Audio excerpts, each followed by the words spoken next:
हंसी मजाक के बीच सबने ब्रेकफास्ट किया और बच्चा पार्टी ऊपर चले गए तो सभी बड़ों की महफिल नीचे जमी। में सभी यहाँ वहाँ पड़े मतलब बैठे हुए थे।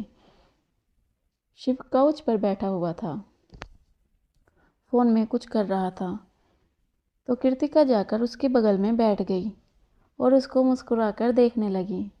शिव को उसका यूं देखना कुछ ठीक नहीं लगा, तो उसने कुछ देर तक तो पहले उसको इग्नोर किया, पर जब कृतिका ने अपनी नज़रें नहीं हटाई तो उसने उसकी तरफ देखा और भौं उचका कर बोला, क्या चल रहा है तेरे शैतानी दिमाग में जो तू मुझे देखकर मुस्कुरा रही है? उसका सवाल सुनकर कृतिका ने बड़ी सी मुस्कान के साथ कहा, इस बार कुछ शैतानी या तुझे परेशान करने का तरीका नहीं सोच रही, सच्ची इस बार तो मैंने तेरे फायदे की बात सोची है। का जवाब सुनकर शिव ने उसको घूरते हुए अपनी भौं उचका दी, जैसे पूछ रहा हो कि बक क्या सोच रही है। उसका इशारा समझकर कृतिका ने अपनी बातों में मिठास घोलते हुए कहा, वो मैं सोच रही थी, अब जब तू यहाँ आ गया है मतलब छुट्टी पर आया ही है, तो क्यों ना एक बार गौरी से मिल ले। उसकी बात सुनकर शिव ने उसको घूरते हुए कहा, कौन गौरी? और वो जो कोई भी हो, मैं क्यों मिलूँ उससे? उसके इतना कहते ही चित्रा उछलकर उसके दूसरे तरफ आकर बैठ गई, तो शिव अब उसको घूरने लगा।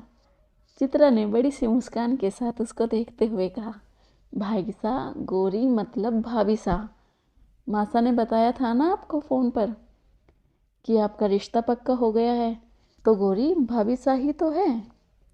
उन्हें मासा ने आपके लिए पसंद किया है, पता है वो ना बहुत सुंदर है और बहुत स्वीट भी है, हमें तो बहुत पसंद आई। आपको भी एक बार उनसे मिल लेना चाहिए, तो देखिएगा आप भी उन्हें देखेंगे तो बस देखते ही रह जाएंगे। उसकी बात सुनकर शिव के एक्सप्रेशन बदल गए।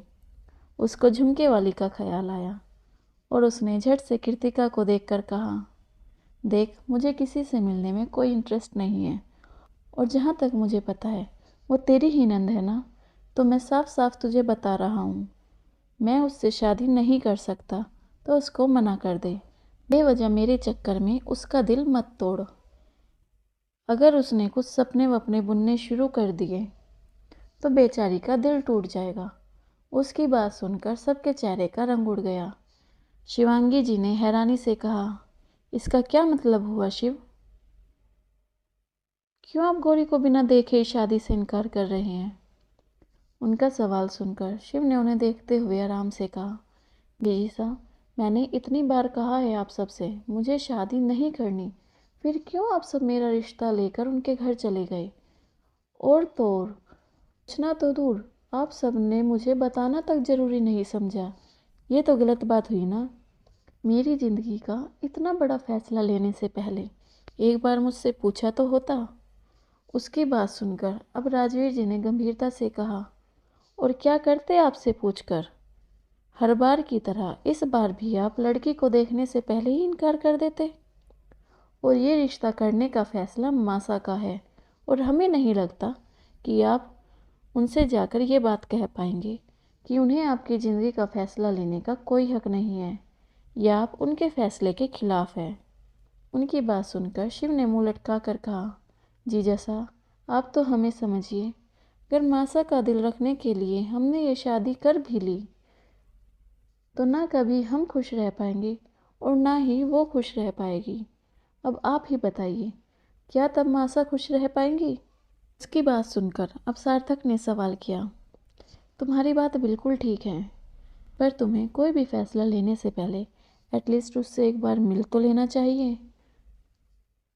उनसे मिलिए, बात कीजिए, तभी तो जान पाएंगे आप कि वो आपकी ज़िंदगी में शामिल होने के लायक है या नहीं। उनकी बात खत्म हुई तब स्वर्णा जी ने आगे कहा, हम भी इस बात से सहमत हैं, गौरी से हम भी मिले हैं, बहुत ही सुलझी हुई शांत सौम्य सिंपल सी लड़की है, दिल एकदम सोने जैसा है, देखने में ही बहुत अच्छी है। उन्हें देखकर ऐसा लगता है जैसे सभी गुण महादेव ने उनमें डाल दिए हो। आप एक बार उनसे मिलकर तो देखिए, वो आपको ज़रूर पसंद आएगी। उनकी बात सुनकर शिव थोड़ा परेशान हो गया। तो अब राजवीर जी ने आराम से कहा, शिव देखिए, हम आपको जानते हैं, आप हमें बहुत प्रिय हैं। हम जो भी कहेंगे आपकी भलाई के लिए ही कहेंगे। हमें नहीं पता क्या वजह है जो आप शादी के नाम से ही भागते हैं, पर जितना हमने आपको जाना है, हम दावे के साथ कह सकते हैं कि गौरी आपके लिए एकदम परफेक्ट है। आपके जीवन साथी में जो भी गुण होने चाहिए वो सभी गुण हैं गौरी में। हमें तो उन्हें देखते ही लग गया था कि वही वो लड़की है जिन्हें महादेव ने आपके लिए बनाया है।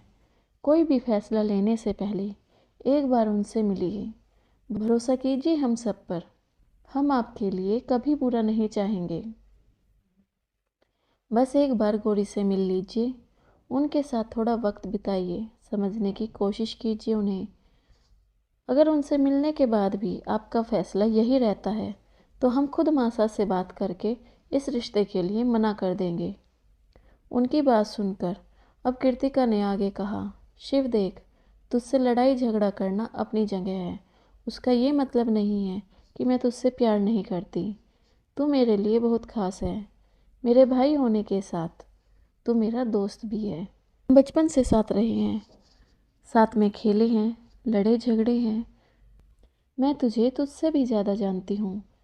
मैंने गौरी को इसलिए पसंद नहीं किया कि वो मेरी नंद है, बल्कि जब मैं उससे पहली बार मिली थी तो मेरे दिल में सबसे पहले यही बात आई थी कि गौरी शिव के लिए बनी है। पर मैंने किसी से कुछ भी नहीं कहा था। सगाई में जब बुआ ने उसे देखा, उन्हें वो पहली नज़र में ही पसंद आ गई थी। तेरा रिश्ता लेकर जाने का फैसला उनका था। मेरा रोल बस इतना था कि जितना मैं गौरी को जानती थी मैंने बस उतना उन्हें बताया था, वो भी उनके पूछने पर। मैं खुद नहीं चाहूँगी कि तू किसी ज़बरदस्ती के रिश्ते में बंधे। मेरा विश्वास कर, गौरी बिल्कुल वैसी है जैसी लड़की तुझे पसंद आ सकती है। बस एक बार उससे मिल, समझने की कोशिश कर उसे। अगर उसके बाद भी तुझे वो पसंद नहीं आई तो तेरा रिश्ता उससे नहीं होगा।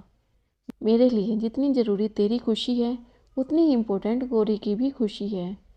मैं तुम दोनों को ऐसे रिश्ते में कभी बंधने नहीं दूंगी जिससे तुम दोनों को सिर्फ दर्द ही मिले। बस एक बार उससे मिल ले, उसके बाद तेरा जो फैसला होगा यही होगा।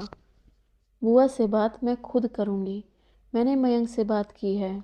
कल जाकर गौरी से मिल ले, उसके बाद जो तेरा फैसला होगा हम सब उसमें तेरे साथ होंगे। उसकी बात सुनकर शिव सोच में पड़ गया। सब सांसें रोके आस भरी नज़रों से उसको ही देख रहे थे। कुछ देर सोचने के बाद शिव ने सबको देखकर कहना शुरू किया, ठीक है, अगर आप सब कह रहे हैं तो मैं कल उससे मिल लूँगा। पर उसके बाद भी अगर मेरी ना रही तो आप सबको मेरा साथ देना होगा। मासा से बात आप सब करेंगे, मैं अकेला नहीं करूँगा कुछ भी। उसकी बात सुनकर सबके चेहरे खिल उठे। उन्होंने झट से हाँ कर दी। वो सब ये सोचकर खुश थे कि गौरी को देखने के बाद शिव हाँ ही करेगा। इस बात का विश्वास था उन्हें। वहीं शिव कुछ और ही सोच रहा था। उसके बाद लंच तक उनकी बातें चली और कल मिलने का टाइम और जगह फिक्स की। उसके बाद सबने लंच किया और फिर अपने अपने घर के लिए निकल गए। शिवांगी जी अपने ससुराल चली गई थी।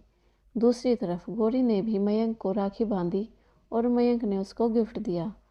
सारा दिन दोनों घर से बाहर रहे और खूब मस्ती करने के बाद शाम को घर लौटे। डिनर मयंक ने बनाया। रात में कैलाश जी और ज्योति जी भी आ गए थे तो सबने साथ में डिनर किया। उन्हें कल मिलने के बारे में कुछ भी नहीं बताया गया। गौरी के दिल में अजीब सी बेचैनी थी जिसकी वजह से उसको रात को नींद भी नहीं आई। यही हाल शिव का था, पर उसका केस गौरी से कुछ अलग था।